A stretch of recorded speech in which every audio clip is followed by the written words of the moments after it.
We are going to, minutes of the Board of Supervisors to have approval of the tentative agenda. So moved. Second that. A motion and a second, all those in favor? Aye. Rick, Aye. thank you. All those opposed, same sign. Motion carries. Minutes of the last meeting, please. February 16th, 2026, Chairperson Bosch called the regular meeting of the Wright County Board of Supervisors to order at 9 AM. Members present were Cluse, Bosch, Luce, and Ellis, with Rasmussen present via Zoom. Motion by Cluse and second by Luce to approve the tentative agenda. Motion carries. Minutes of the previous regular meeting of February 9th, 2026 were read and approved claims for payment. Motion by Cluse and seconded by Rasmussen to authorize Aaron Budwig, Wright County Economic Development Director, to submit an application to the Wright County Charitable Foundation to formally request funds to serve as an exclusive local match required for the 2027 Heart of Iowa Regional Housing Trust Fund cycle. Motion carries. Adam Clemens, Wright County Engineer, discussed organizational structure within the Secondary Roads Department. Clemens stated that they are looking at reducing the foreman positions for the truck and motor grader. He went on to explain that there would be a reduction in pay either immediately if they choose to decrease their pay to the current truck driver and patrol operator pay, or in the future if they decide to redline their pay and not receive any annual increases until those positions reach that pay. Clemens then gave an update on the Secondary Roads Department. Motion by Cluse and second by Ellis to open the public hearing for the 2025 Wright County Comprehensive Plans. Motion carries. There was a public comment regarding the low turnout for previous meetings. It was explained that the meetings were publicized on social media and in the newspapers. Another question was that the short answer is of what the comprehensive plan is. Supervisor Cluse read the executive summary from the comprehensive plan. Supervisor Cluse then suggested the following amendment to the plan on page 32 after goals and punishment action concerning agriculture. Reading, in Iowa, county comprehensive plans generally address eminent domain by aligning with state statutes that define public use, roads, utilities, public infrastructure. While plans guide land use, the authority for eminent domain is governed by the state law, chapters 6A, 6B, 476A, which allows the condemnation for the public improvements, but requires fair market compensation, often determined by the county compensation commission. Iowa law limits eminent domain to projects serving a strict public use or public purpose or public improvement. Public use or public purpose and public improvement does not include the authority to condemn agricultural land for private development purposes unless the owner of the agricultural land consents to the condemnation. Whatever. Condemnation. Yes. The suggested amendment will be given to Midas prior to final adoption of the Wright County Comprehensive Plan. By Cluse and second by Ellis to close the public hearing. Motion carries. Motion by Cluse and second by Luce to adjourn the meeting. Motion carries. Any additions or corrections? Hearing none, I will stand approved as read.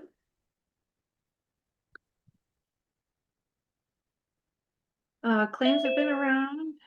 Open forum for public input. I got a question. Yeah. What happened to our beautiful tree out there? They got cut down. Why? We should have to talk to the grounds, department head for that. Without, approved it. We did approve it. Yeah. That's correct. they didn't take. We were asked if there was any objections to having it removed. Okay. North, County K, R38 Madison Avenue. Have you driven that lately? Are you talking to me or are you talking to them? It's, getting rough and rougher. We spent a bunch of money putting some tar and filler in several years ago. I And don't know where it's at in the 5-year plan, but I think we have it somewhere there for that portion.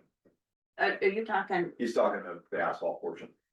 Or are you talking the whole thing? Sorry. the whole thing from Clarion to the 9 Mile. I know we have the southern portion. In for 2028. that's So. and I've had people ask me about going north. Mhm. They said it is just getting really, really bad. Yeah. So we'll have to look at that. Okay. Cause I've had people approach me too on that. if it's the board's wishes, I can switch where I was going to apply for STP money. I was gonna do, C-54 down to Dallas Williams, all the way to the county line, with that in 20. What year is that gonna be? The 5th year right now. I can switch it to that 9 miles. Instead. We'll just have to look at and see which Which is worse. is worth, which I think, I know, cause I'm on C-50, you're talking from 69 over. All the way. I'm on that, all the and way it, down. and it's bad too, but I honestly believe R-38 is worse. But I don't know. Yeah. So we'll have to just look at and see where the money falls. It's a heavy truck traveled road. Mhm. Yeah. And it's a So farmer's is- market road that, has a couple million bushel of, storage out there. Yeah, understand. Yeah. Is that the board's wishes? No, I mean, I want information before we make a decision like that. Understand. Hell, I'm not gonna make a decision like that. Right. Here's a cut, right off the cuff. Well, one more comment. Yeah. Rick has never looked better.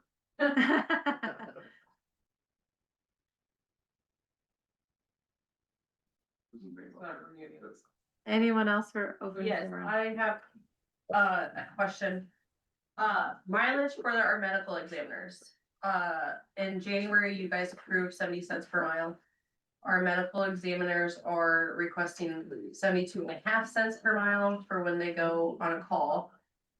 Which would you, do we stick with the January 5th minutes and state that we have 70 cents, or do we?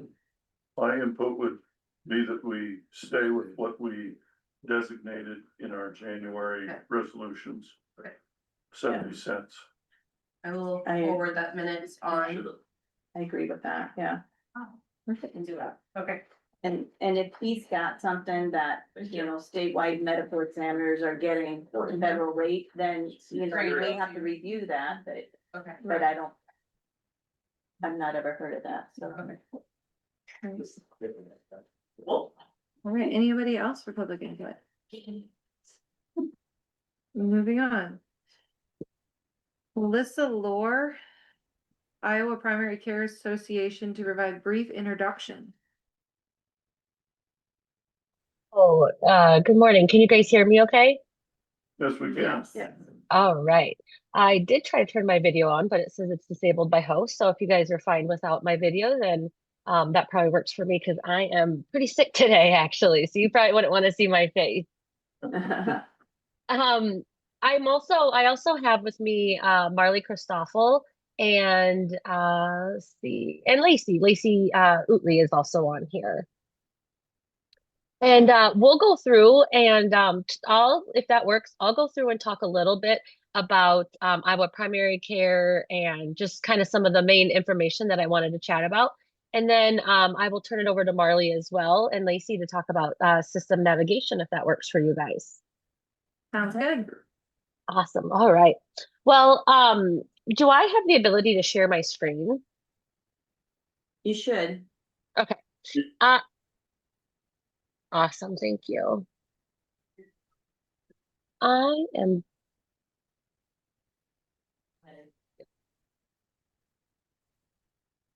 Perfect.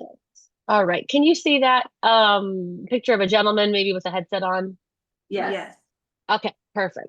So what you are seeing is just a flyer for system navigation. So this is what we're going to be talking about coming up. But what I wanted to really show you is on the bottom part here, this map. So I'm going to zoom in on this map. This map right here is those are the 7 districts that we have across the state of Iowa. And these are our new behavioral health districts. And prior to July of this year, as you all were aware, every counties were involved with regions. And so that was the mental health and disability service regions. You guys were in Wright County. Were you guys CICS, I believe? Yes. Does that sound right? Yep. So I worked a long time with Russell with CICS. And so what my background was prior to that is I was the CEO of Care Connections, which was the mental health and disability service regions that oversaw Clay, Kossuth, Winnebago, Worth, So kind of right around some of those areas. And then when the mental health when that dissolved, what happened was Iowa Primary Care, there was two bids that went up for procurement when the state of Iowa says we are going to change this from regions and we're going to create these behavioral health districts. So that's the 7 districts you see in front of you. And what we're going to do is we're going to bid this out and we're going to put it into 2 different procurements. The first one is going to be an administrative service organization, and that's going to oversee the behavioral health, so substance abuse and mental health services. And then we're also going to do a disability access point. And that is, so that's kind of now what CICS does. But what the disability access point does is they work with people with long-term care and supports that are needed. And they will work with people to get them to a longer lasting level of care. So they may need to live in a waiver home with other individuals, or they're going to need lifelong supports.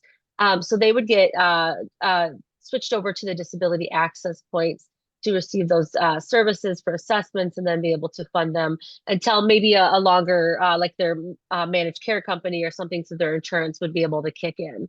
So those are the 2 procurements that went up against the state. Iowa Primary Care did bid for the administrative service. There were 7 proposals. They received all 7, so they have the statewide procurement for that. Although it wasn't originally procured for the state, but they did win all 7 bids. And then I think there's 4 disability access points right now.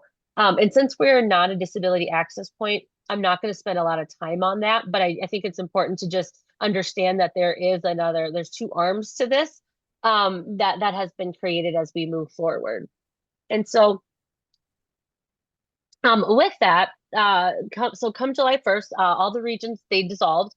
And then we started with Iowa Primary Care.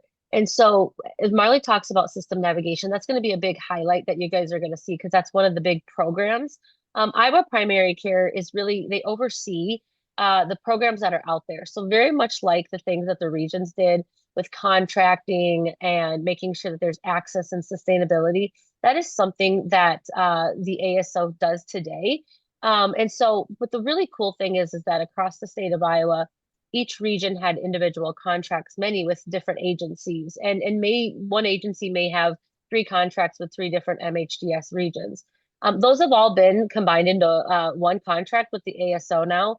So I think across the state, there's about 110 contracts that are with safety net providers and things like that. And so the nice thing about that is that that really did help with some administrative burden from some of those agencies that would have, multiple contracts. They share one contract, and so all their deliverables look the same. So that's a really nice thing when it comes to, providing care to individuals and making it streamlined. The other thing that Iowa Primary Care is doing is we are so we're working with all those individuals to make sure that the crisis system and the safety network stands. The first year when they move the system, the big goal is don't break it.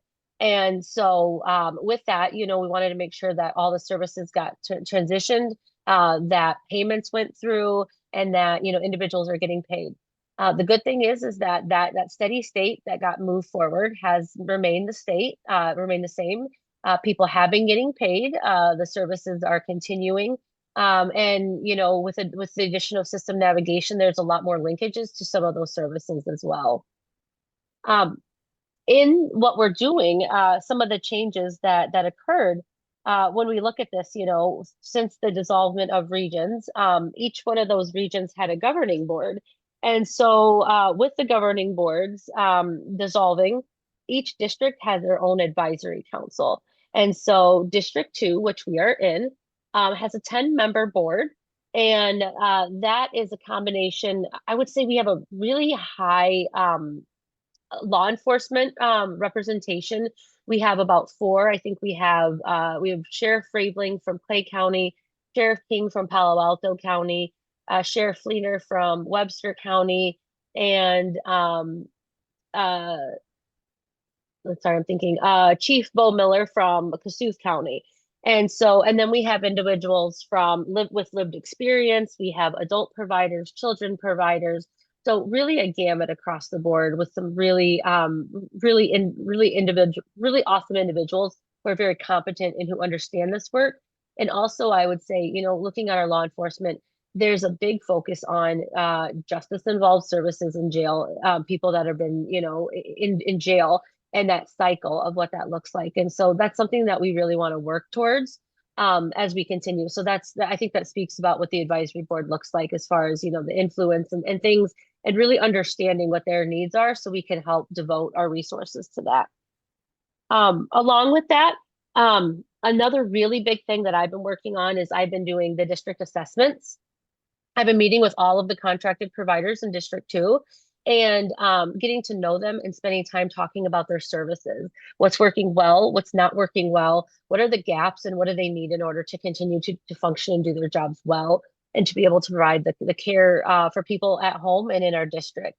And so we're just finishing up. I spent a lot of January going through and touring a lot of District 2, going around and having those conversations. And I'm in the process now is putting that together in a district plan, which will be shared with HHS, and then will be rolled out. In each district will have their own district advisory plan that is specific for what the needs were and how we're going to address those in our communities. So that's going to be coming out within the next couple months. Like I said, we're just finishing.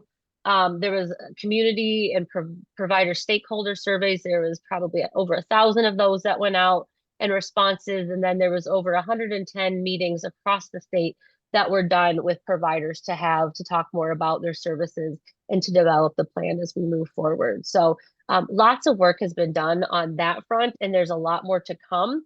And we're just going to get to see kind of that starting work of, what's going to be the goals, what are the needs out there in the district, and then how do we devote those resources, those time and energy to get that.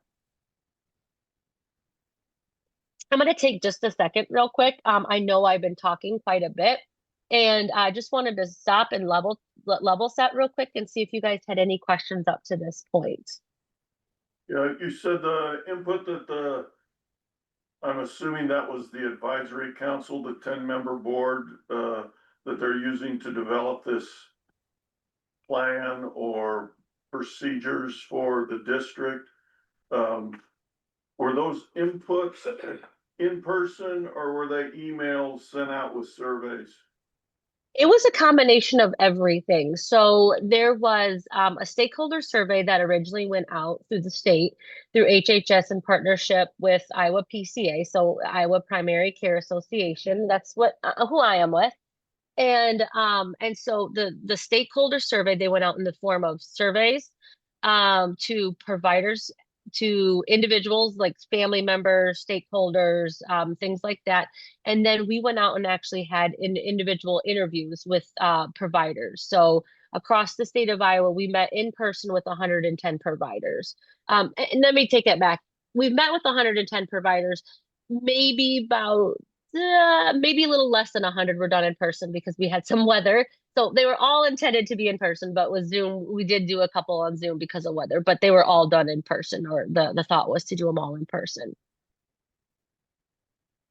And probably can't share that. I was gonna ask, who were the providers in Wright County that you interacted with, but you probably can't share that information. I suppose that's HIPAA protected. Well, no, it's not really HIPAA protected, but I think at this point, I would probably not do justice to it at this point, because I don't have that list in front of me right this second. And providers, they will cover multiple territories and areas. And so, some may be located in, let's just say Webster, but cover Wright and things like that. So we also look at not only where they're geographically located, but also what their service footprint would be as well. On one of your bullet points, it says system navigators will eventually occupy office space in community settings to provide face-to-face services. Yep. Are you thinking that, like in our District 2, that each of those counties will have a person staffed in their county?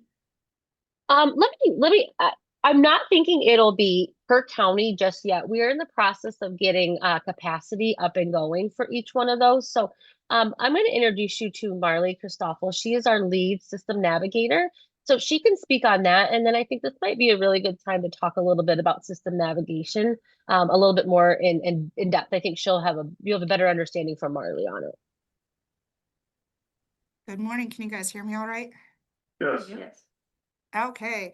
I'm going to talk about system navigation, and then at the end I will answer that question so we can kind of see it in the big picture.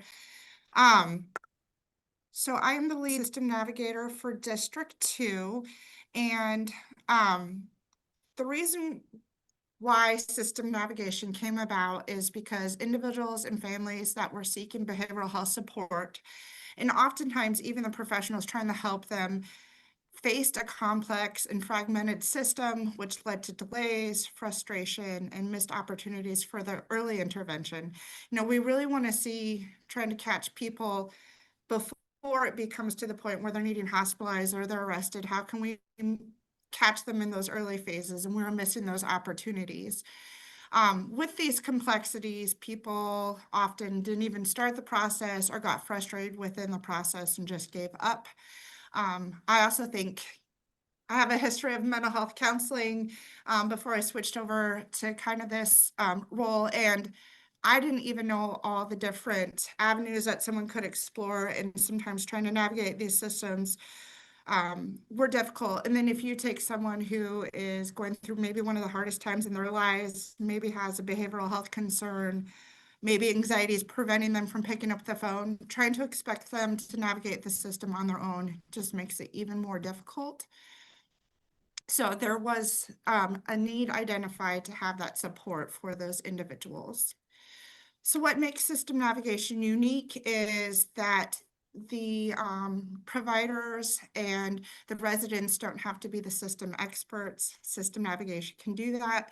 We want providers to focus on what they do and doing it well, and not have to be bogged down with trying to navigate this complex system. System navigation is brief, focused intervention, so it's designed for short-term connection to get them connected to those long-term supports. So whether that's a CCBHC provider, a long-term case manager, someone who can really stay with those individuals long-term. Probably my favorite part about system navigation is it's low barrier and no cost. So it doesn't matter, it's not income-based, it doesn't matter if they have private insurance or if they have state insurance, everyone is eligible for the system navigation. And it's designed for rural areas. So a lot of times in the rural areas, we don't have the services available to us, like someone living in Des Moines, and we don't know where to look. Well, system navigation can help identify the closest services to that individual in their communities. So what is system navigation? We provide extensive information, education, and guidance. Another big thing that we can do is we can offer application assistance for services. So your Medicaid applications, your food SNAP applications, we can help with Social Security applications.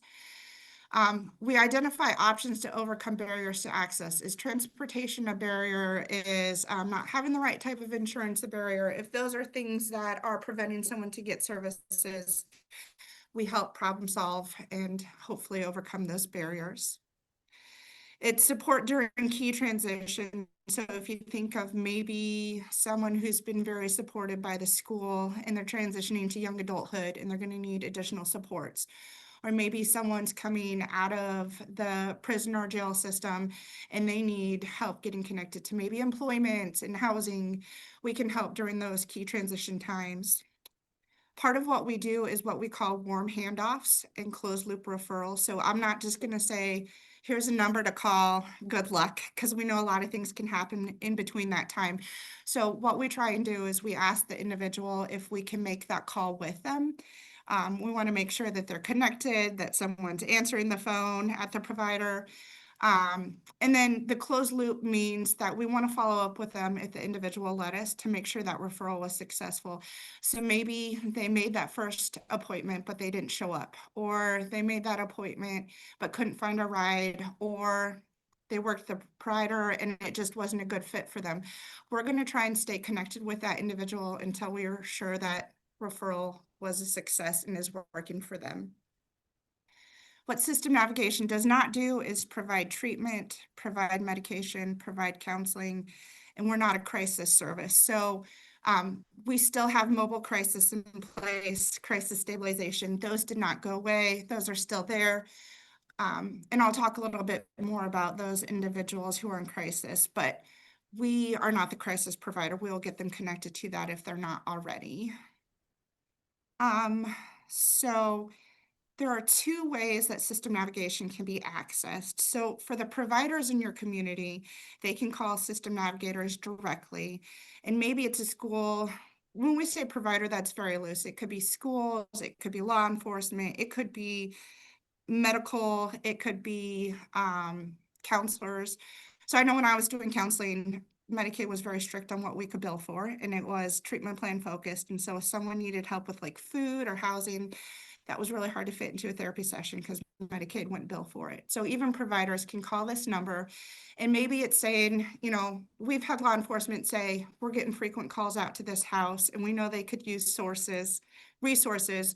Could you give them a call? As long as law enforcement asks for permission to pass along their information, we can say, sure, we've got their information and we'll reach out to them.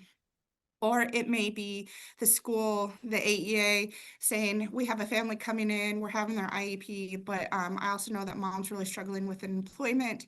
Can you give me a list of some employment and some food resources, and we'll pass that on to mom at the IEP. We will combine a list of resources and send that on so they can pass that on to mom.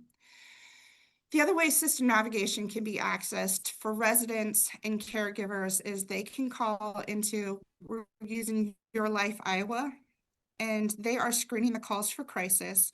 And if they're in crisis, they will deploy mobile crisis services. But if they're not in crisis but need resources, they will transfer them over to a system navigator, and that navigator will then listen to what their kind of presenting concerns are and then help them identify any barriers and get them connected to resources. And that navigator will stay with them until those referrals are complete. So again, the two different ways providers can access system navigation directly. If it's an individual or a loved one calling in, caregiver, they do that initial screening through Your Life Iowa and then get connected to system navigation. Initially, when we started this in July, we had a total of 1,484 calls. At the end of January, our call volume went up to 3,892. So we're constantly trying to get the word out there about this wonderful resource. Part of what we do is outreach. So Lacey, who's on the line, is covering your guys' county for outreach. That means attending coalition meetings, talking to providers, figuring out what resources are there, and helping get the word out to the residents about this service. And then the last thing I wanted to talk about is the variety of issues. Yes, we are behavioral health, mental health, substance use, but we also know many aspects of life impact that. So if someone doesn't have housing or if they're struggling to find food, that is going to impact their mental health. So we can work with all socioeconomic determinants of health. Our top 3 calls that we get for referrals are for mental health. The second one is for housing, and then the third one is for substance use treatment. As far as system navigation, those in office, as Melissa talked about, we're still building up capacity. So our goal is eventually to have one in that direction. But right now with budgeting, we have to build up the need for system navigation, get those more calls in, show the state that the system is working, and then we are looking at housing navigator that direction. I don't know if you guys have questions for me on the system navigation portion. So, typically the instances that I've been made aware of concerning behavioral health or substance abuse, don't always happen between 8 a.m. and 4:30 p.m. Monday through Friday. That's, the hours that you show on this. Who do you call? Yeah. Outside of those times? great question. So, if it's crisis and it needs immediate attention, it would definitely be crisis services. Otherwise, they can still call that number, they can text, they can email. That information's taken down in the next business day.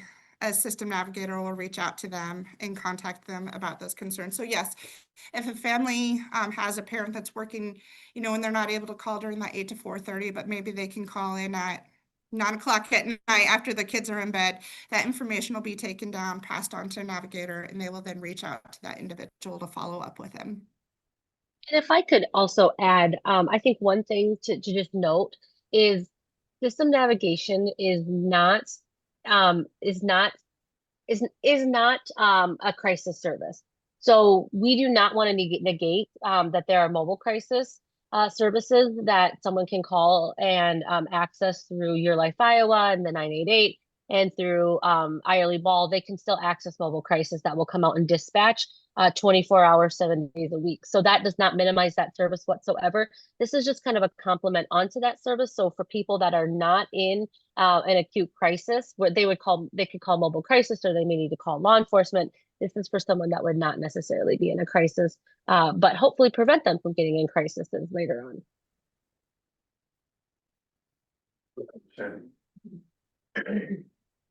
Have you reached out to local public health agencies in the counties? Just in my experience, I still have a lot of foot traffic that people aren't able to navigate by email, computer, phone. Looking for help in, navigation of even, security or any type of services that we spend a lot of time sitting down and helping someone work through that system. So I feel like there's a gap that local public health is still taking care of it. Have you reached out to see how many members and how that still is occurring?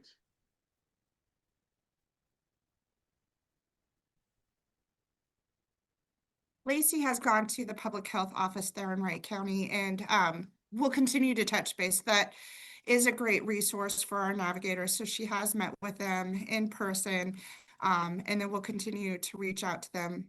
Our navigators are tasked with 4 hours of outreach per week minimum. And so that's a big part of their job, is really keeping a pulse on those communities, those counties, and trying to identify what the need is and help get the word out about system navigation. I'm sorry, Lacey, but I don't remember meeting you or having you reach out. I'm the public health director here in Wright County.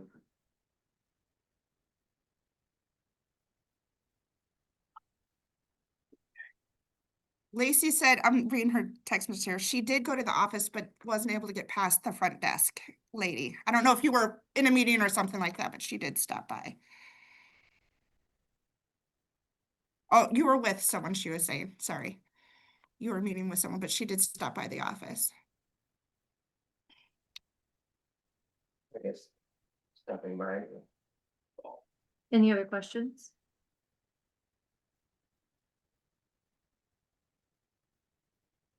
Thank you. Thank you. Thank you so much for having us today. I appreciate it very much so. If there's anything, I will make sure that I will send this flyer in to make sure to Amanda to make sure that she gets a copy of it so that it can be passed along. And I also has sent that out to your sheriff and things like that so that they are aware in their department. So thank you very much. If you guys need anything, feel free to give me a call. Otherwise, I hope to maybe make my way in about another 6 months to provide another update. So thanks so much. Yep, thank you.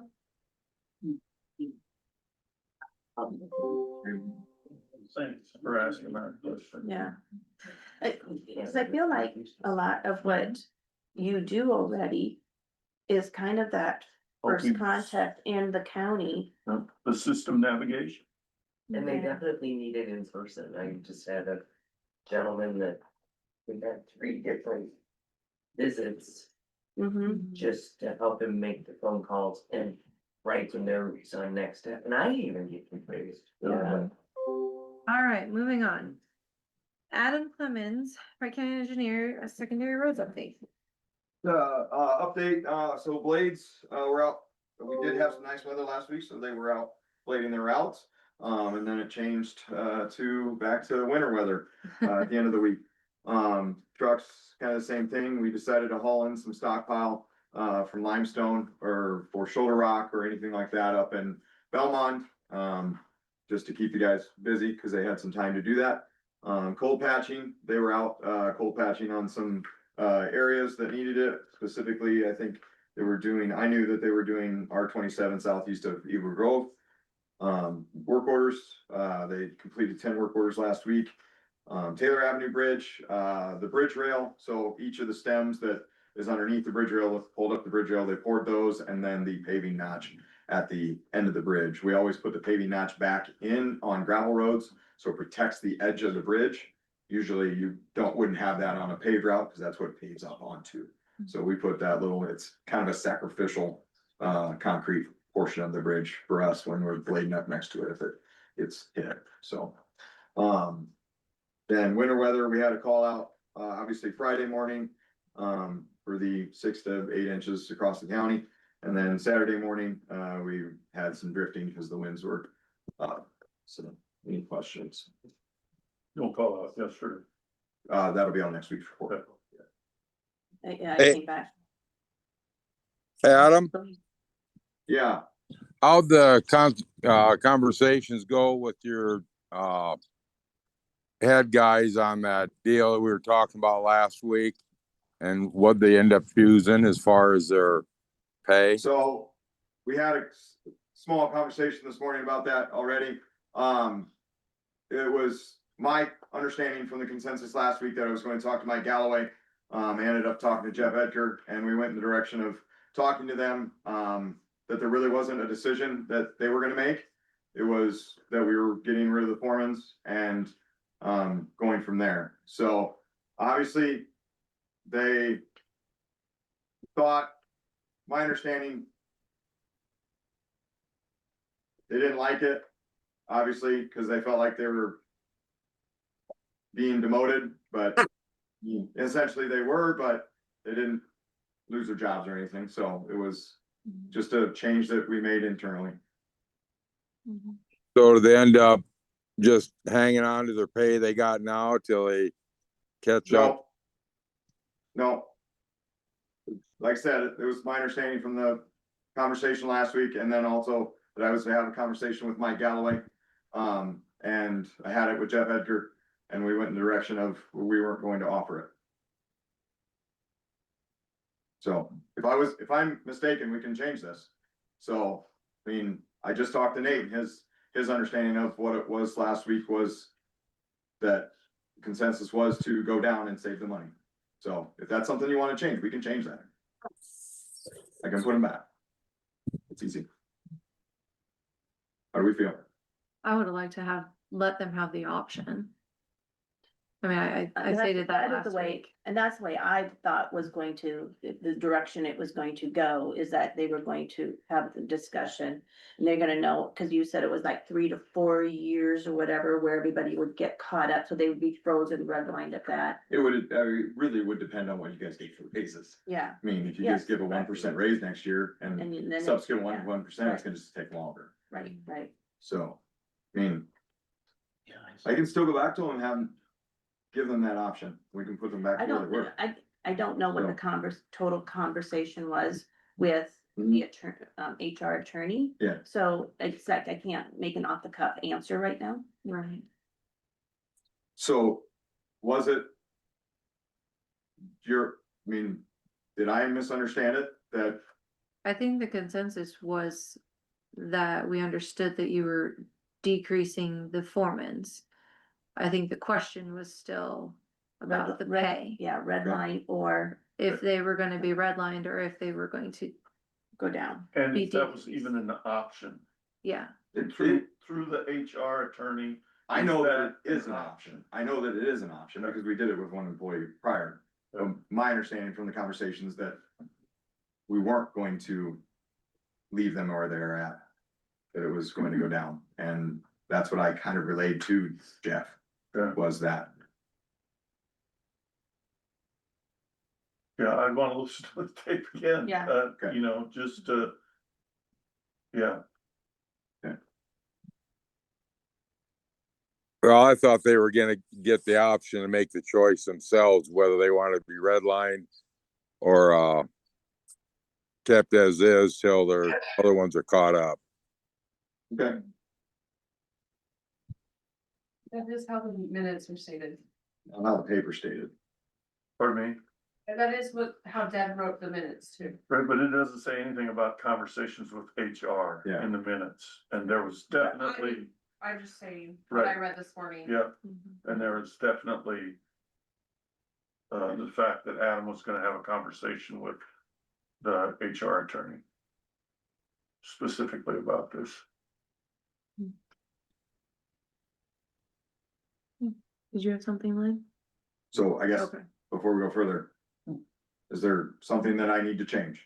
I think we need to review the tape and see. Okay.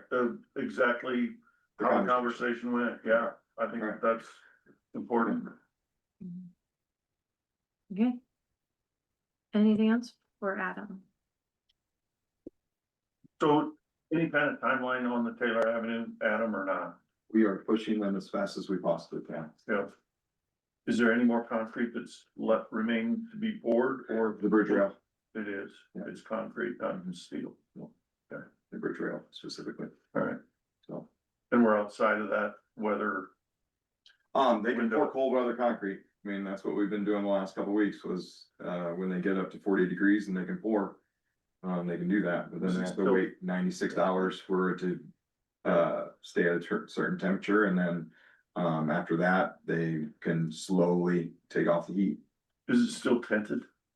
No, No, okay, okay, they've been forming their bridge rail. yeah, okay. Thank you. I apologize for the misunderstanding. No. I didn't mean to Uh, that I- way, I wish that I could remember exactly, but so, I mean, let's listen to it and we'll figure it out. all right. Thank you, Adam. Any old business? Any new business? Update on meetings. I've got meetings today at 4 o'clock with UDMO, and I've also got a meeting with UDMO with the federal agents on their, what is it? Some with the schooling they're doing. I gotta meet with them at 11 o'clock to noon today. All right. I have a building families meeting this afternoon, Midas on Wednesday and CFR on Thursday.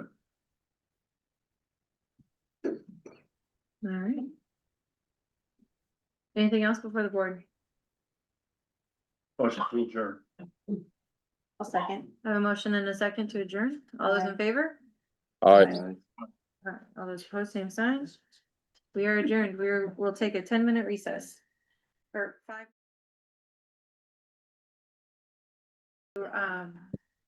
Convene as drainage trustees. Do I have approval of the tentative agenda? Make a motion to approve the family agenda. I'll second that motion. All those in favor? Aye. All those opposed, same sign. Motion carries. Minutes of the last meeting, please. Last meeting was February 16, 2026. The Wright County Board of Supervisors met regular session as trustees of the drainage district with the following members present.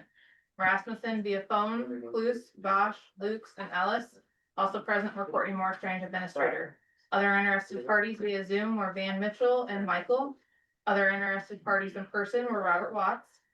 Chairperson Bosch called the meeting to order at 9:55 a.m. Motion by Lukes and seconded by Ellis to approve the tentative agenda. Motion carried. Minutes of the previous meeting on February 9th, 2026 were read and approved with one correction.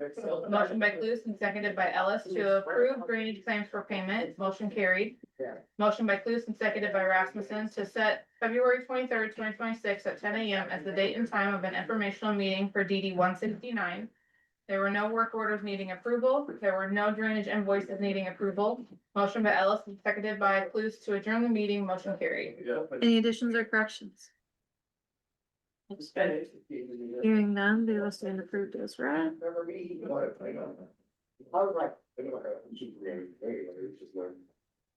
Alright. Drainage claims, we had none, Correct. correct? Forum for public input regarding drainage districts. I had one thing to mention to you. A couple weeks ago, we had the bid letting for the brush and weed control.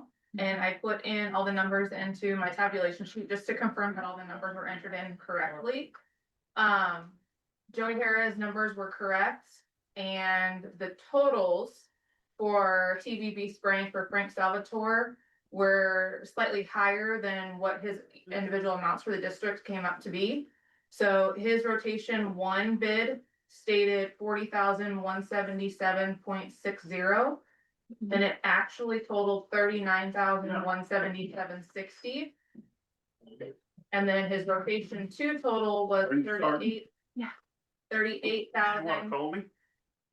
$930.92. Pardon me? I could. And the actual amount was $38,928.32. So his actual totals were slightly less than what he had, and I did confirm this with him and had him double check his numbers. Okay. So, and that contract does reflect the correct numbers. Okay, Thank you. Yes. so I'm okay to sign this. Yes. I'm sorry, what were you discussing? TVB spraying, I put all their numbers from the bid letting into a tabulation sheet just to make sure that the totals were correct. Okay, Joey Harris were correct. TVB spraying for Frank Salvatore, his total was slightly higher with all of his individual amounts added together than what it actually should have been. His rotation one, his total was 40,177.60, and the actual total was 39,177.60. Rotation two, his total was $38,930.92, and the actual total was $38,928.32. So a little bit less than what he had on his paper. good. And I did confirm with him that those were correct, that there wasn't a misreading of a number that I did with his writing or anything like that. And he did confirm that the numbers I came up with are what it should have been. So I have it reflected on the contract with those corrected numbers. Good. Yeah. So good news, a little bit less. Any other open forum for public input regarding drainage districts? Okay. Do we have any drainage work orders? No work orders and no invoices. All right. We will be in recess until 9 o'clock. 10 o'clock. Or 10 o'clock, goodness, I'm messing it up, it's 10 o'clock. Okay, we are back for our 10 o'clock, DD 169 informational meeting, and I have Jacob Agravia with us. So Jacob Hagan and Tyler Goodman. Yep. Floor is yours. All right, so, Stable. yep, so we're here for Drainage District 169. This is just an informational meeting. This is not an official hearing. There's no decisions that we made. This is just a petition was filed by two landowners in the district. We've done some initial survey and some study. We want to talk to the landowners before we move forward with the filing a report. That way, if there's things that come up now, we can use that information to help guide the report process. It's smoother to do it now than to show up at the hearing, official hearing. You guys say, oh, what about this? So I guess before we get started, my name is Jacob Hagan. And this, My name's Tyler Beeman. yeah, so do you want to introduce yourselves? I'm Colton Osborne. Greg Jacobson. Daryl. Darrell Upton. And you guys are all landowners or? We're tenants, I'm affected. Okay, but yeah, I did talk to Jake Van Dees. He said he was gonna invite his tenants. Yep. Okay. Yep. So just double checking. So we're just gonna kind of go through what we have right now and then, feel free to stop, interject as you needed. Let us know if there's something we need to catch. So yeah, I kind of already went through this. Like I said, this is just for discussion, so it's gonna be kind of open-ended, gathering input, taking notes, things like that. So yeah, we are Agravia. Like I said, we've surveyed the outlets. Started working on the report, we've done some maps, looking at the soils different capacity right now. So kind of going through the process, has anyone here been a part of a drainage district improvement project before? You guys ever? Okay, so we'll kind of go through, first step is the landowner files petition, which is what's already happened. The board then is required to hire an engineer to make a survey study and prepare plans. Engineer files his report, notice is sent to the landowners, there's a public hearing, and at that public hearing is when decisions can start being made. So it's a transparent but also relatively slow process. Then the board and the landowners, you guys have the right to object to the project. The board then votes on the project. If it goes to bidding, it'll go to a public bidding process. You'll get notice of any work being done. There will also be a completion hearing at the end of the construction. So it's every step of the way, you'll be informed every step. This is the idea. So there's no time when the board can just do something without you guys knowing about it. So just kind of a little background about the history. The district was originally established in 1917. So we're coming up on 110 years old. It's located west of Woolstock, the southwest corner of Wright County. Serves approximately 1,300 acres and includes a main tile and 4 lateral tile. And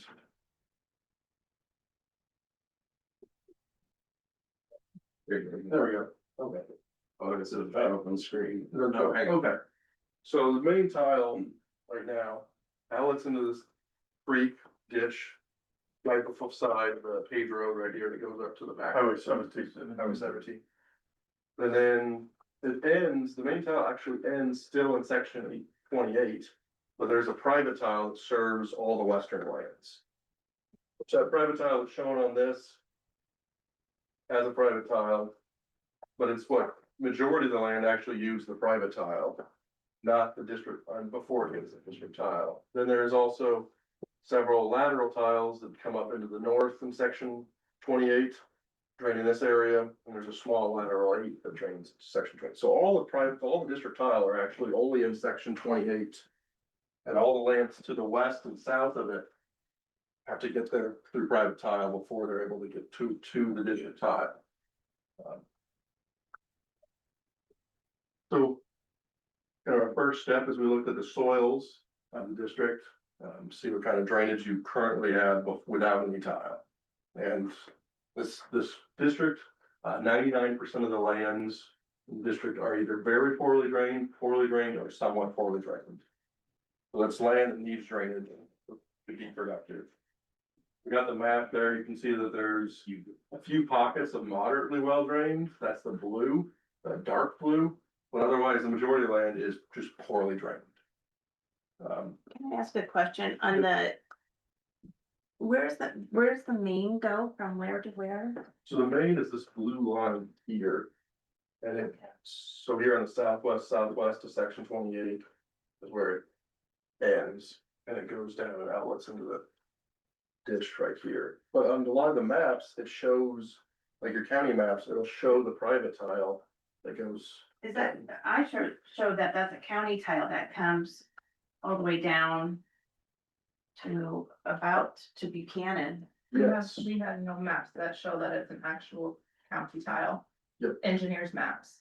The map that he just showed, it was a dashed line, that's actually private. So I believe when Mhm. McClure, whoever entered in our maps into the beacon and all that for our shape files, they Yeah. incorrectly put that in as a district asset. Wow. Yes. Yeah, I but that's did pretty, extensive pretty- searching. and that's pretty common. In a lot of counties, we'll see that where the county maps, like township maps, may show private tile because the original engineer drew the private tile in. And then when the person made the map, they just got redrawn, and sometimes you'll even see where people have been doing work orders on those private tiles for years, which may be the situation. So it only extends a little bit past lateral A. Yes, Yeah. yeah, it all ends in the southwest of section 28. Yeah, currently the district tile. Wow. And so we talk about how there, most of the land is very poorly drained. the districts, looking at some people turning their tile maps. Others, we looked at aerial photos to try to determine where the private tiles were. And we found that the majority of the district is pretty extensively pattern tiled. See, we came up with 460,000 feet of private tile. There's several farms, the whole 80 or the whole 160 is all pattern tiled. And it's all relying on either that private tile to get to the main and then eventually the main. So, you know, you have a pretty extensive private system, which, you know, to quote Iowa State University, your private system is only as good as your public, as your main. So even though you have a good private system, if your main's not good, you're being throttled down at the main. And the size of the main. Yep, on the size of the main. No, I'm asking Oh, size of the main, it's a 36 inch. We'll go through. all the that. way. Okay, I'm sorry. We'll go through the next slide, but yeah, we probably should have put that earlier. The order. Yeah, so here's it's 30 inch. We're proposing a 36. So right now, the current system is, at the main, at the outlet where it dumps into the ditch is a 30 inch at 0.17% grade, which gives you a drainage coefficient, which is how Iowa State came up with how much drainage you get in a 24-hour period, how many inches of excess water you can remove in a 24-hour period over the whole watershed.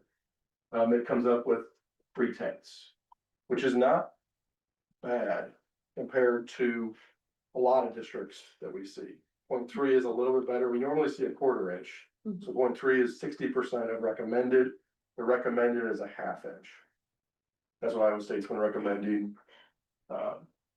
So we see you're about 60% of recommended, and then as we go down, it keeps getting smaller as lands get taken off.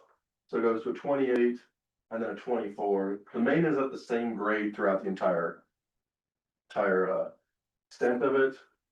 And then the laterals you've shown there, and they're a little more all over the place. Sometimes you see that with laterals where one lateral might be sized really well, oversized, just because of the way the grade that they had available to them. So we see lateral A is well oversized, lateral B is close to being sized, right? It's a 0.41, it's not bad. Lateral C is a 0.44, lateral D is a 0.4. So all the laterals are a little bit better than the main is. Much closer to what we would like to see today. They all are still 108 years old. So that does get factored into it that you have an old clay tile. And remember that all those western lands are relying on that private tile to get to the main. So there's a large amount of area that still has to go through an old private tile before they're able to get to the main. And the private tile, what size is that? On the old plat map, it shows this as being a 15 inch. Okay, all the way?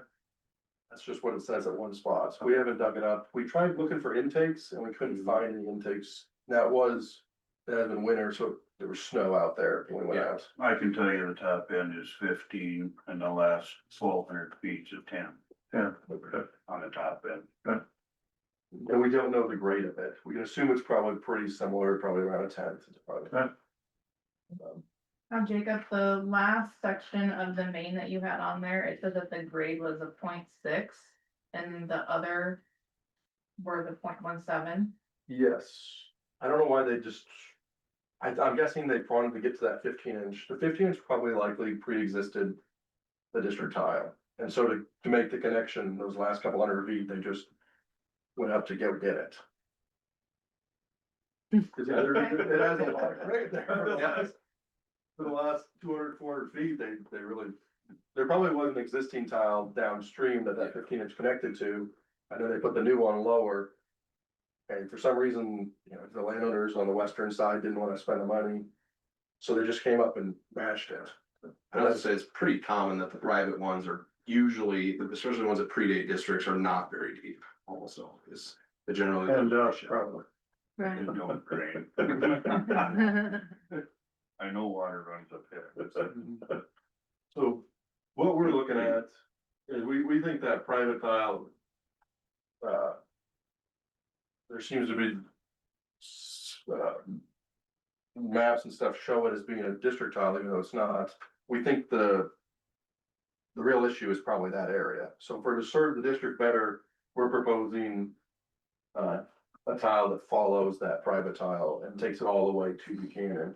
So that way those lands in the western area are able to get the relief. Because if we just upsize the main in section 28 and they're still relying on a 110-year-old 15-inch tile, they're not gonna get much benefit from that new main. So let's bring the main all the way to them. It serves several landowners, the district facility.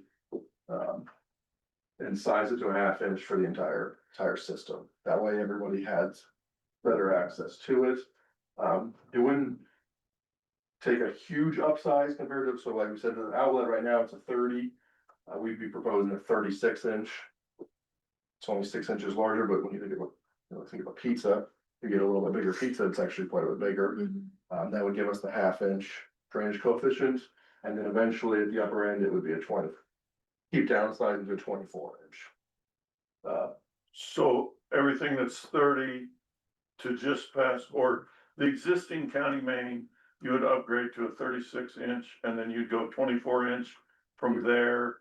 We would go 36 and then 30 for a little stretch. Okay, And then like around that section 29, and then that last section would be Gotcha. 24-inch. Okay.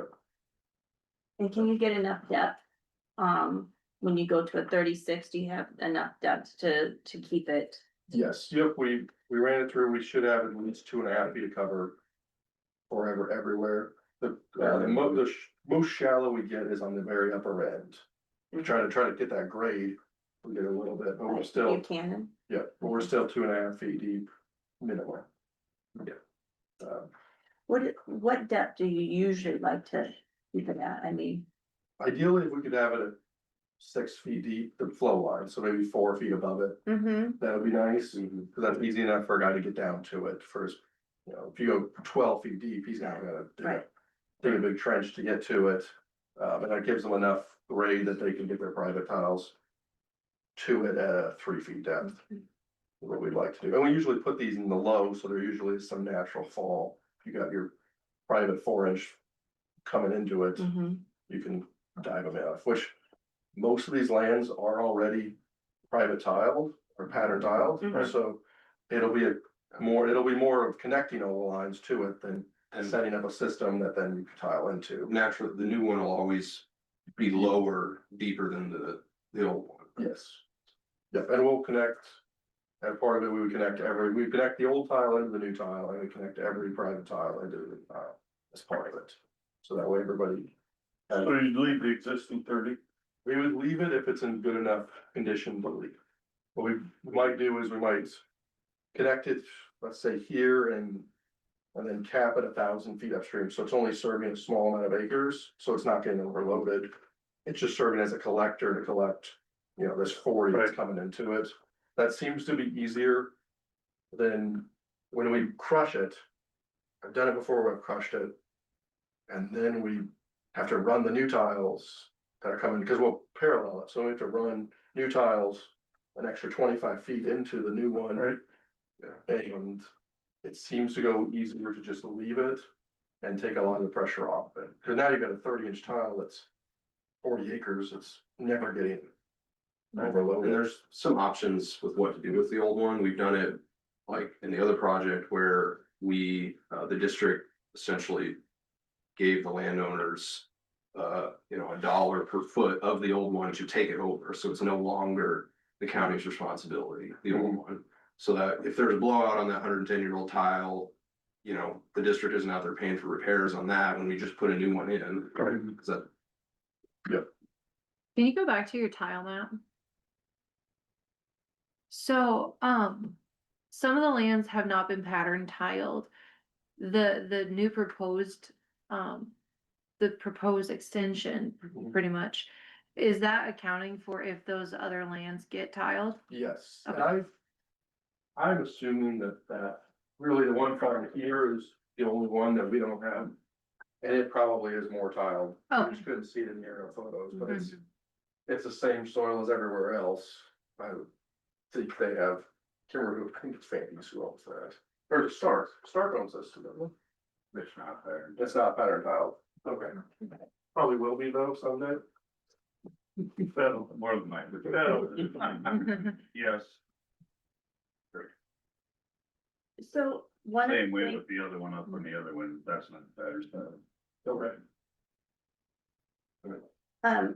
one of the things in the auditor's office that we ran into years ago is that when you run two tiles side by side and the old tiles, I mean, it's 108 years old or whatever it is, over 100 years old. And it's gonna give, it's not if, it's just when. Mhm. And then all of a sudden you're having a work order.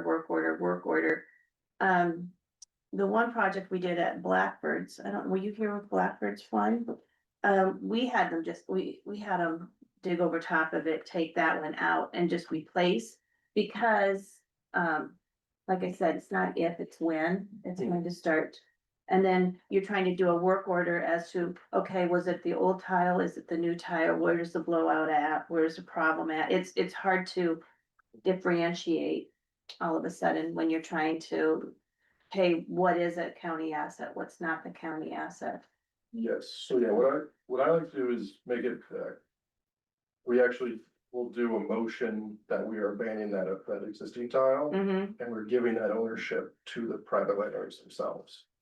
We basically force them to take it, so it's their tile now, mm-hmm, and then along with that. All responsibility goes to them as well, so it's, you know. We're not gonna do a work order on it, which it should be clear to see, and ours will be a bigger size, it'll be reinforced concrete mm-hmm. versus an old one's likely clay. It's a smaller size, so it should be easy if there's a blowout.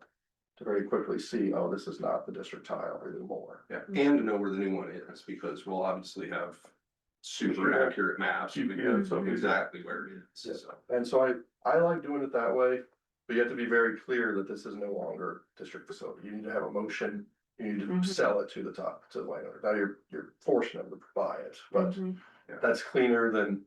As opposed to going right in the same path and laying the tile in the same spot. Yeah, I don't like doing that from a construction standpoint, because then you're just fighting mud the entire time.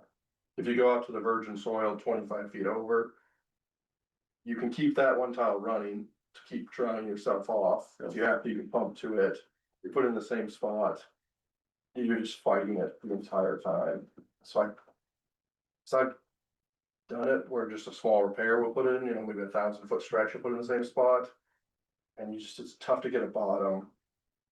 When you're dealing with that situation. with the wet. Yeah, That makes sense. Yeah, Right. so it's easier just to have them go build a new tile and connect it in, Mhm. is what we've found from a construction standpoint. And that's what contractors have told me too, when we bid it, that they prefer to just I mean, let that a new one makes off total the side. sense. I look at, with the pattern tile, you're gonna hit, what is it, every 30 feet, every 60 feet, what is on the? Yeah, we're Yeah. gonna hit a bunch of them, yeah. Yeah. And it is nice that the guys have provided tile maps, because then at least when we do our estimating and our plan, we'll show these on our plans, so at least when a contractor. Okay, even if the plan's not exactly right, he'll at least know, okay, I'm gonna hit a bunch of tile in this area. And we'll have a record of it. So like, on the current main, Mhm. is every one of those pattern tiles tied into the main tile, or is there another one that's, There's some Run. spots where they're running their own lateral system. I was gonna. And so they'll catch 10 or so and then bring it in just in one spot. That was pretty common. Oh, a sub main, they lay a sub main, maybe 500, 1,000 feet. And then they'll put 8 or 10 lines into it, and hook into the main once instead of 10 things. It's called, they lay a sub main. Okay, That's the way I'm. gotcha. Which doesn't affect the main as much either, you have less connections. Right. When you talk about eliminating the old, are there any records to tell us how much work has had been done in the last few years to maintain the one we have? There is, if work orders have been, if there's been a work order turned in, there is definitely records. Of exactly how much has been spent. Would it be considered by this board to whether to crush or not? Would it be a consideration of how much has been done or how much how deteriorated it is over the 180 years.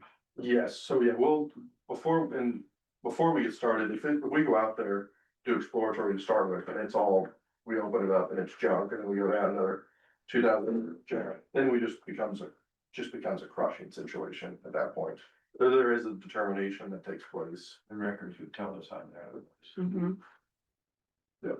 And yeah, we haven't looked through all the work orders yet. It wasn't a ton, I don't think. I don't remember there being, at least the last 7 years, there hadn't been a bunch. I don't recall a whole lot, so. I don't remember. Well, that's interesting, because the top end of that, where the 15 is, it's literally shot, and we put a new main next to it to get the water out of it when we tiled it. And I think it was Rasmussen come out, and there was like 300 foot of it, and we just went around it with our own plastic pipe to get away from it. So there's a lot of that upgrade, but it makes sense, not knowing if that, they said that's a private tile, Right. and you might not have those records. No, we definitely would And I know not. Brian Wagner had a lot of trouble in his, and he took care of it, cause when he come in to tile, the tile wasn't even good enough to hook onto, so. And we have no records of those. That's what I'm saying, there might be a big history there you guys don't have, but the situation this main has been found is, Yeah. you know.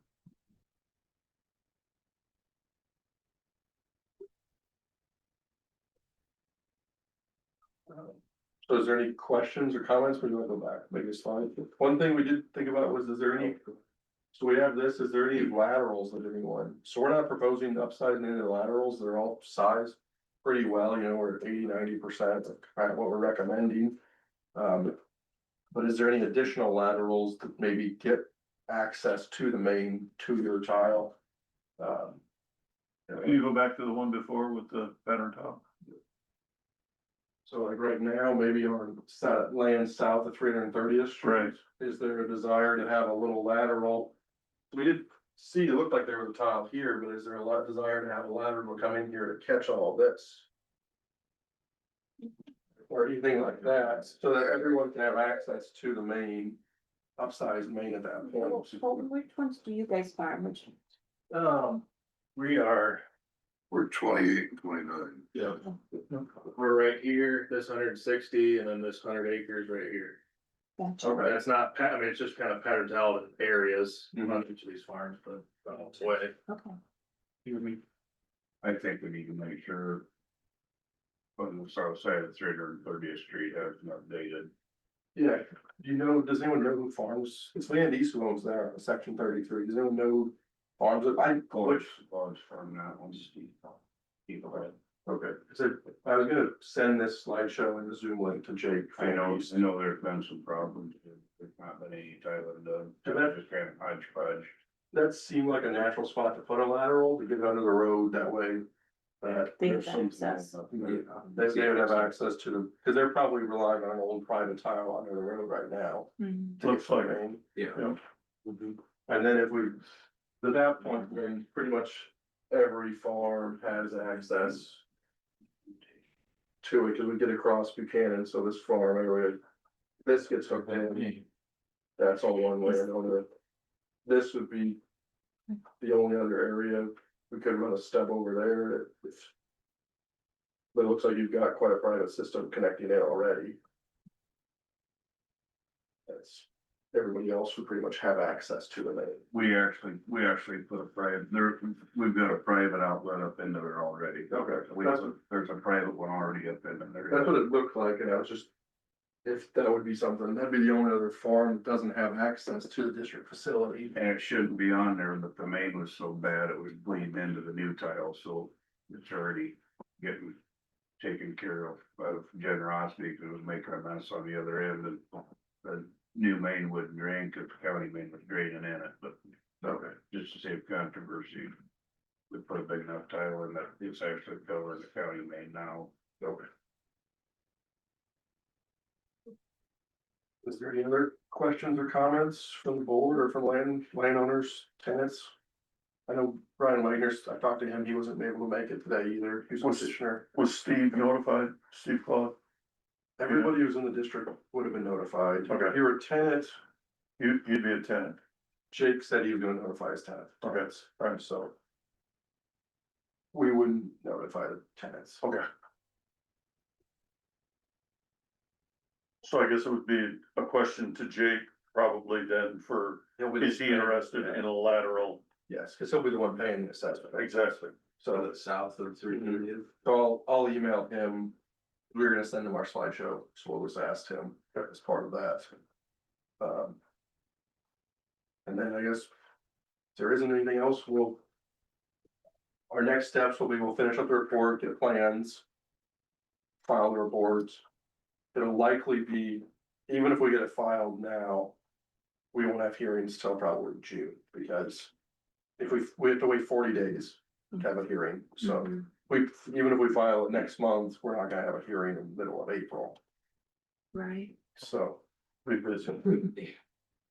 So it'll be June before we. Do you- hearing by the 23rd. Do you have an estimated cost?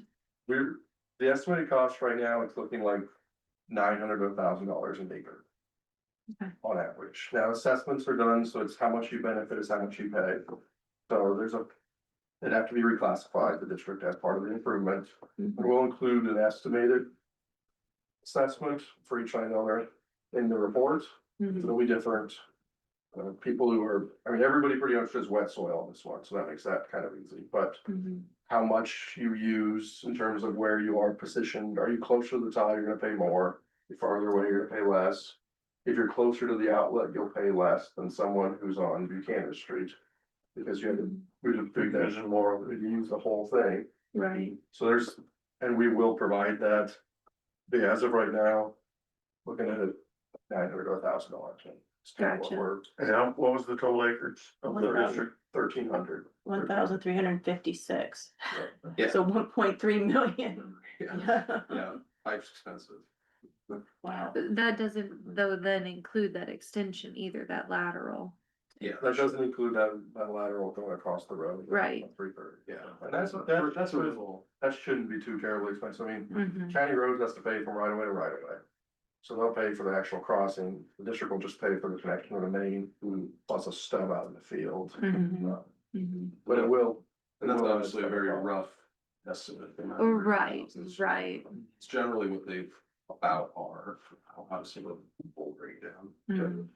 And I didn't look at the petition, but did the petition specifically request a pipe or did you consider a ditch?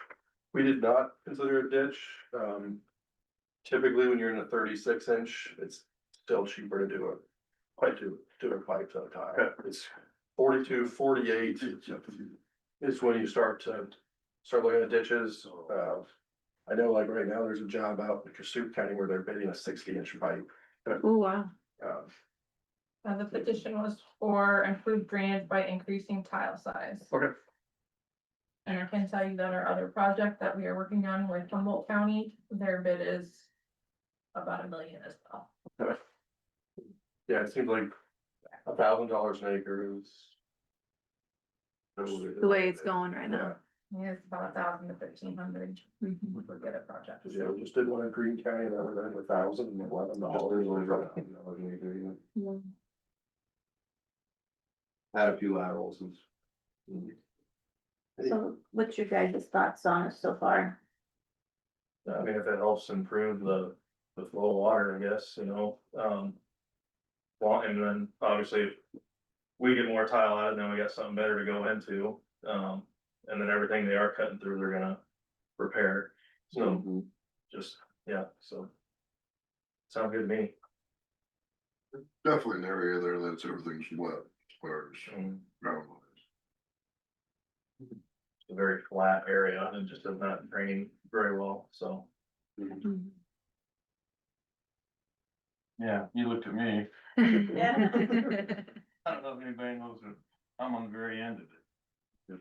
By Buchanan? No. Oh, the other by end. Highway 17. I have the outlet. Oh, you got the outlet. Yeah, it's not a lot of advantage for me, Yeah. in this. And, Oh, yeah.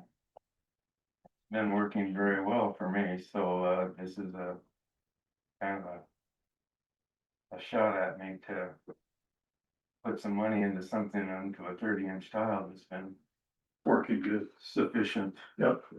And I pattern tiled everything into it and got laterals alongside of it. And Yeah. turned a wet farm into a very good farm. And, now all of a sudden I'm, paying for my tile again. So it's a little bit hard. I'm not saying I don't want to advance the community and advance everybody else and improve their land, cause I'm trying to improve mine too. Right. But, it's a little handicap for me. And I think as with the classification, because of your location proximity and that it won't be as high as Yes. Right. the other end, so. I agree, that as high as or nothing is Yeah. different. Yeah. Fixing something that's already working is No. counterproductive. This is when I picked it up in 72, something like that. I get it. That's just a detail, and I'm backing up here. If you don't crush it, how often would you time together and under what conditions? Yeah, so we typically time them about every 1,000 feet or wherever we cross them. And how we would tie it is we so we have the 30-inch or the 20-inch tile running basically parallel, and you'd run a 12-inch connection between the two. You cap the downstream and the upstream side. So that 1,000-foot length of 30-inch, say, will take the water from the lands to the north. And we'll try to make sure that it's sized, so it's, that it's still sized appropriately with that connection, but you're still getting a 1/2 inch drainage coefficient. So we'll calculate how many acres drain to that old main. It's 60 acres, which would be well oversized then, which is what we want. We want it to be well oversized, because we don't want to put pressure on we it. don't want pressure on it, because if you don't put pressure on it, that tile will last a lot longer. Yeah. If it doesn't have anything pushing on it, it's just sitting there with steady flow. So that's the goal. And, you cap it so that it's not taking water upstream. You're just draining the acres that are right there. It's the goal. Sure. That are connecting to it. And do you take into consideration the laterals that are paralleling the main when you position where you're gonna do it, or? We try to, on times, we try to, but at times you're still gonna hit them. Specifically, like, Yeah. there's Exactly. that one. Yeah. Yeah. I was kind of. I guess you can, In that area, we were thinking go to the north, because that way we can get those laterals. We want lateral B and C into it, Okay, so we would avoid that, but there will be spots where we will probably just smack someone's sub main. Just because. We only have so many places to put it, and right, we can only fit it in, Yeah. when you got, 60 or 40 feet between them, why? Yeah. yeah, You're you got going this much to room. difference. yeah, We got this much tile out there, you're gonna run right down some of them, it's just hopefully you're not running down the big main. What's the potential for having to mitigate wetland acres? So the wetlands is I always have the stance that it's a private landowner responsibility. Even though the district's Yes, throwing it up through there? yes, because it is through the USDA. It's you as the landowner or farmer receive farm subsidies, the drainage district doesn't. We don't have any incentive to. The landowners have a right to vote, but the drainage district doesn't have any skin in the game when it comes to the wetlands. So it's your responsibility. It's your responsibility to go to the office, clearing, which I think the letter, we recommended that when we sent the letter out to everybody. Go in, it will take them a while to get it. I mean, fortunately, with as much pattern tiling as there is, we're supposed to go before. Hopefully, most of that has already happened. Yeah, so. Prior to the. Yeah, And if you do get a wetland on yours, I would still recommend bringing that to the hearing and letting the board know that you're gonna be stuck with a situation that you don't wanna be in. It could be weighted in the decision, but it's not an official, it doesn't stop a project or anything like that. It would just be a landowner can object to it because of it. The board can take that into consideration. Yeah, hopefully there's not, a lot out there, but if there is. Looking at the soils map, it looks like there might be.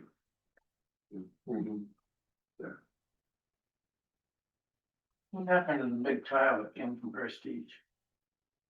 It's not shown. Yeah, I don't see it on there either. It's in the, It's right along the close to the road. road ditch. I Yeah. remember it when I surveyed it. They're calling it in the road ditch?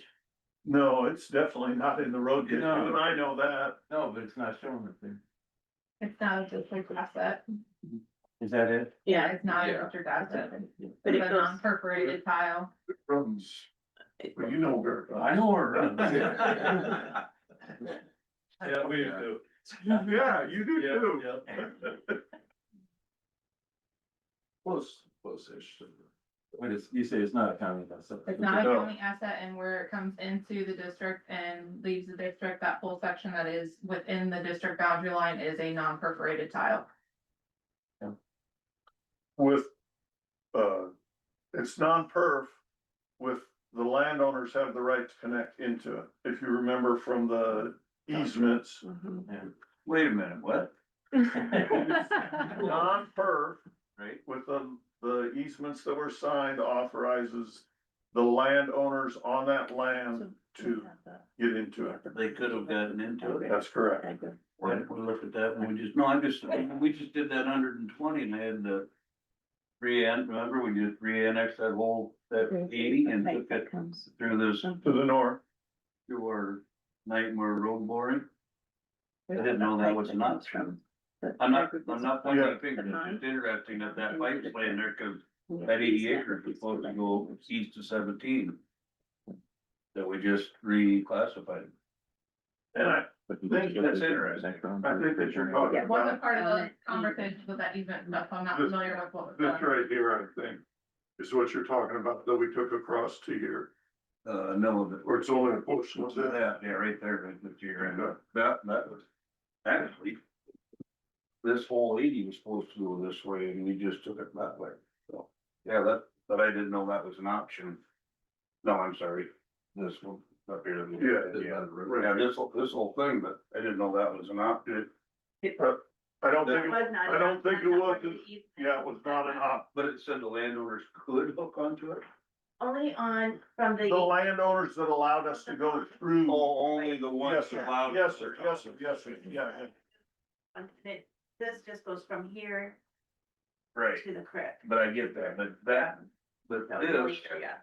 This and this before Prestige and everything Okay. happened, this is all supposed to drain east. This drainage district Okay. is supposed to go east and we just took that 80. And right, but that, it actually isn't in a drainage district. I know, but if they come in and wanted an access for water out, It would they be got to toward, go south. We would have had to go east. right, That's interesting, 'cause it's a long ways to go east. long ways. Under 17, that's why we reclassified, or, that's why we did that. Other annexation that way. So the hole was there. Or could have been there. We only went, we went a half mile with that non-per. Yeah, I know, but that land was in that same district when we reclassified, so we would have to come across it. Interesting, sorry, just worked out. I don't wanna go east very bad. I think We it got was a lot more money. I think it was an 18-inch that we put in. Right down their head then. Carol, do you remember? I don't remember how big It was, yeah, it was all in 18 or 24. I thought they was big, yeah. Are you talking about maybe one By north-south. north, Yeah. south, right on Yeah, the road? it's either 18 or 24, as we're looking at it, Yeah. I'll have a picture of it somewhere. It's a blue sewer pipe. So yeah, this is just an informational meeting, so there's no motion by the board or anything today. Is there any further questions? If you have further questions, we do have our phone number, I think, listed on the letter. I would just ask that you guys would talk to Jake and make sure that, you know, hey, the idea, if you wanna put a lateral in, now is the time Speak up. to talk, yeah. Yep, we'll send him an email. We're gonna send Brian Wagner also asked us to send him an email. with this, cause these are posted on YouTube. Yes. Sure. And our website. That's it, we'll give, Yeah. anyone wants our business cards, we can review them. Yeah. You can call us. if you have any questions. I think Jake, is Jake the one that farmed the Van Dees farm? No, Nick Van Dees is Oh, the, Jake Van oh, Dees. yeah. this one here. that's who I was referring to. Steve Claude is the one who farms it, I believe. I just want to see the two. Yeah, it's up to Jake for us, so. Any other questions? Okay, thank you. Thanks for doing this. Yeah. Thank you guys. We appreciate it. Helps to have it ahead of time, so that everybody's on the same page when it comes to the no kidding formal meetings. Yep, yeah, absolutely. That's why we wanna do this. Mhm. Definitely. Thank you. I think it makes it a little more fluid, Absolutely. so, okay. What kind of barrel would it be? It'll either be RCP or it'll be dual acid. A bit of both, I don't know, it's better than that. that way you can get some out. Bit of both, sea wings. Okay, anything else before the Board of Trustees or the Drainage Trustees? Motion to adjourn. I'll second. Motion and second, all those in favor? Aye. Aye. Opposed, same sign. We are adjourned.